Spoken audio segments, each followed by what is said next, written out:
bourgeois bedonnant, assoupi derrière une pile et des montagnes de dossiers derrière son bureau.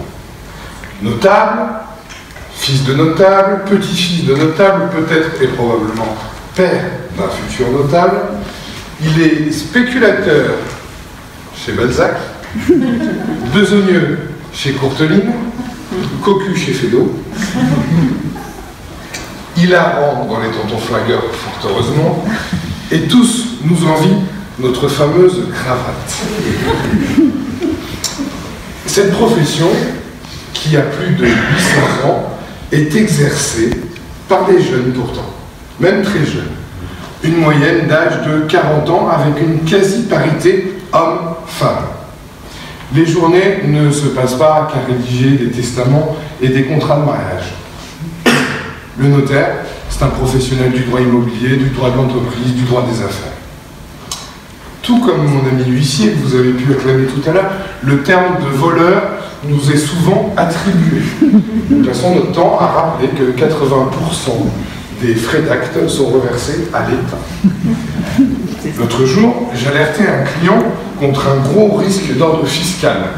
Mon client me dit « Maître Moreau, ne pas voler l'État, c'est comme voler sa famille. » Comprenne. Nous sommes également, comme Pascal le disait tout à l'heure, la cible des trois frères. Je suis persuadé que vous avez tous eu un petit moment de plaisir à voir Didier Bourdon gifler ce bon petit notaire planqué derrière son bureau avec ses problèmes du jus de fruits et du usufruit. Méfiez-vous, depuis lors, nous avons été destinataires de cours de self-défense, nous sommes préparés à toute éventualité. Qui d'autre qu'un notaire pour garantir les droits de l'acheteur?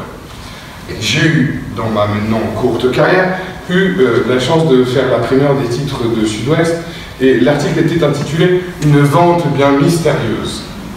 J'ai en effet reçu mes clients le jour de l'acte projeté pour leur indiquer que tout allait bien, j'avais bien reçu les fonds, le dossier était parfaitement complet, mais que nous n'allions pas signer.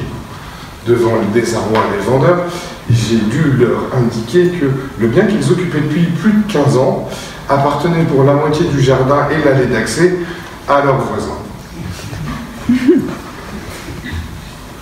J'ai eu à gérer, la semaine dernière, une situation plutôt inédite. Une de mes amies, proches et clientes, m'a indiqué que malheureusement elle allait se séparer et quitter son époux avec ses 2 enfants main dans la main pour rejoindre sa collègue de travail qui elle-même partait avec ses 3 enfants et quittait son époux pour former une nouvelle union.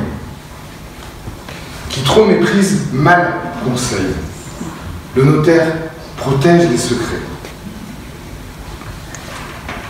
Médiateur pour concilier les amants et les concubines, les trompés et les cocufières, les héritiers et les spoliés, font le cœur de notre métier qui aime à s'auto-proclamer le magistrat de l'amiable.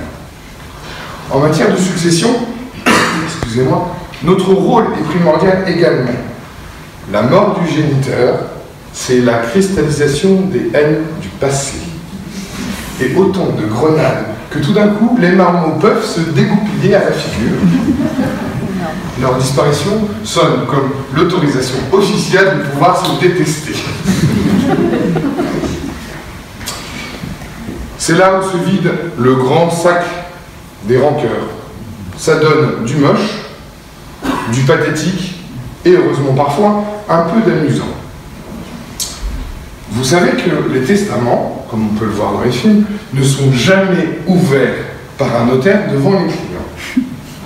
Il y a un mythe dans notre profession qui remonte à longtemps, très très lointain, dans une autre galaxie. Bref, on ne sait plus trop quand. Il est d'usage maintenant de photocopier le précieux document avant son ouverture. Un notaire reçoit une famille nombreuse et les fait installer autour du bureau, sort le précieux document de son linceul de papier et le pose sur le bureau en cuivre. Une femme se sachant lésée se jette sur le bureau, attrape le testament et le bouffe devant les autres invités. Le notariat a compris la leçon. Nous sommes officiers ministériels, une étiquette bien lourde. Bien lourde. À quoi ça sert? Ça sert à faire un consensus.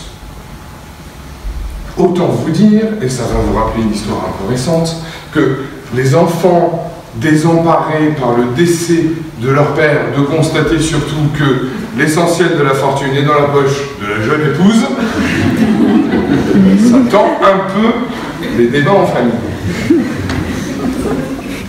Revenons à moi. Serveur pour payer mes études, j'épouse une directrice de boîte de nuit.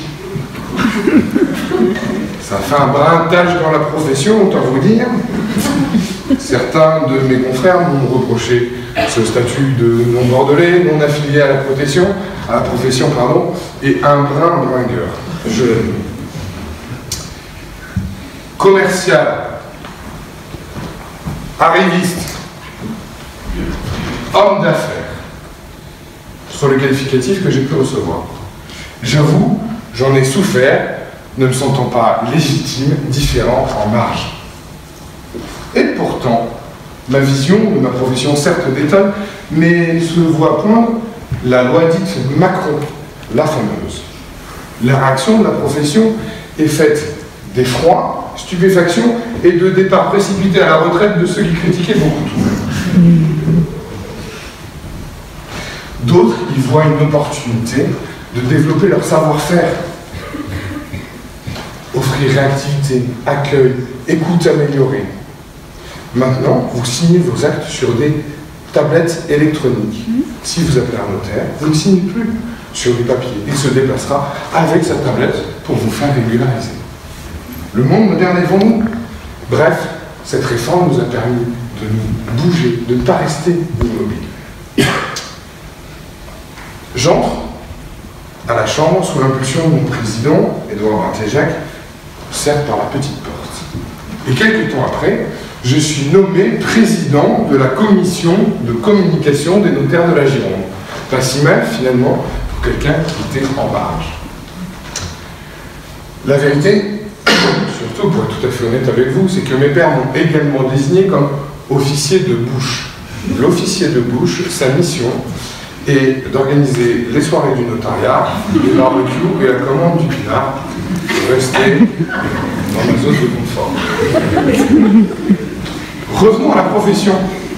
Notre président, Édouard Barthéjac, avait une volonté absolue, au moment de cette loi Macron et de l'arrivée de tous ces jeunes gens, était d'étonner, surprendre et amuser.